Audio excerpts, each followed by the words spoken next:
I've directed the FDA to eliminate outdated rules and bureaucracy so this work can proceed rapidly, quickly, and fast. And we have to remove every barrier. There were a lot of barriers that were unnecessary. And they've done that to get the rapid deployment of safe, effective treatments. And we think we have some good answers. We'll find out very, very soon.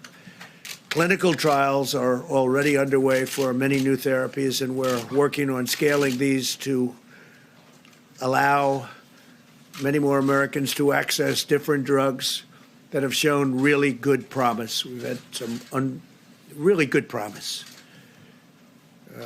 We will do so in a way that lets us continue to collect good data to know which medicines are safe and which medicines are working the best. We have a couple that we're in really good shape on, and that's for immediate delivery.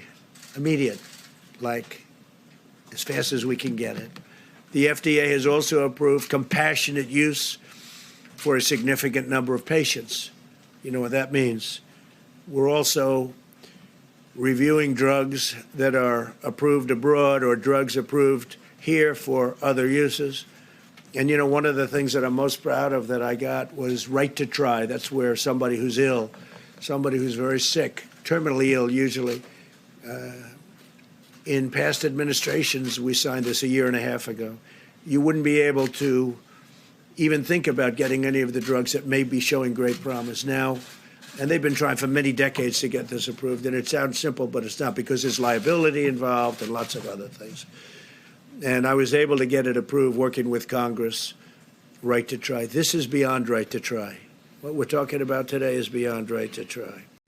Hey, NBC News viewers, thanks for checking out our YouTube channel. Subscribe by clicking on that button down here, and click on any of the videos over here to watch the latest interviews, show highlights, and digital exclusives. Thanks for watching.